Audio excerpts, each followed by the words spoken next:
For years, lasers have been a hallmark of science fiction, yet much of our technology today depends on them. Range-finding devices, optical communications, and of course, barcode scanners. The unique characteristics of laser light make all these things possible. However, its use by eye surgeons to reattach retinas highlights them all. Injury can cause the eye's retina to peel away from the tissue supporting it. Without rapid treatment, the entire retina can become detached, causing blindness. Surgeons use green laser light of nearly a single wavelength because that color passes through the eye's lens and vitreous humor without being strongly absorbed, and thus without causing damage.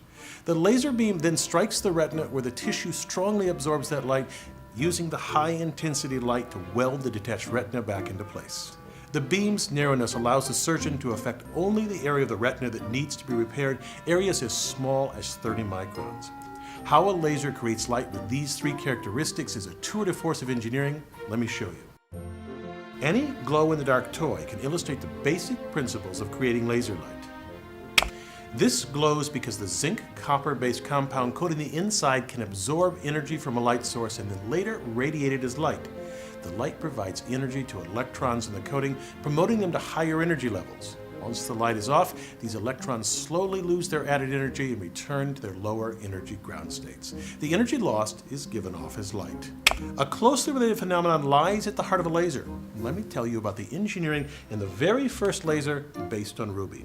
Here I have a tiny piece of ruby and some red colored glass beads. When I shine the blue light on the glass beads, nothing much happens, but shine it on the ruby and it glows red. Unlike the glow-in-the-dark ball, the light appears immediately, and when I shut off the blue light, it disappears. In 1960, Ted Mayman demonstrated the first laser by taking a cylinder of ruby and surrounding it with a xenon arc flash lamp used in aerial photography. An intense burst of light from the lamp initiates lasing. To see how it works, let's look at what happens with a weaker lamp. A flash would promote a few electrons from the ground state to an excited state. They'd lose a bit of energy, fall to a lower energy state without emitting light, and then drop from there to the ground state, giving off a burst of light. The light produced would be incoherent light, a spectrum of colors and intensities, just as my small laser made the ruby sphere glow. To create a laser takes an extremely powerful lamp. In the ruby laser, repeated flashes, called pumping, make something amazing happen. They supply so much energy that a population inversion occurs. Here, more electrons in the energy level just above the ground state than in the ground state. Electrons from a population inversion returning to the ground state release light that starts an avalanche called stimulated emission. The photon produced when an electron decays induces other excited electrons to simultaneously decay and release nearly identical photons. That creates coherent light, meaning that the crests and troughs of every light wave in the beam match up. Now, at this point, we have coherent light, but not yet the other two properties of laser light. To get a narrow beam with all the light rays parallel and of a nearly single wavelength requires an addition to the ruby rod. Mayman silvered the ends to reflect the light within the ruby cylinder. He made the two ends of the rod astonishingly parallel to each other. From top to bottom, the distance between these two mirrors differs by no more than 200 nanometers.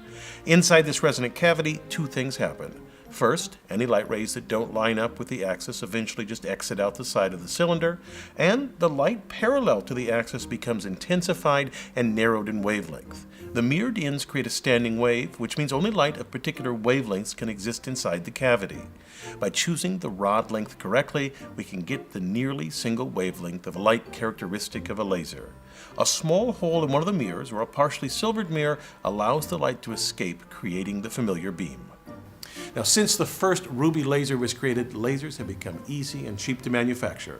For instance, this laser pointer uses a semiconductor diode to produce light. Although many innovations and improvements have occurred since 1960, the essential principles are the same. I'm Bill Hammack, the Engineer Guy. This video is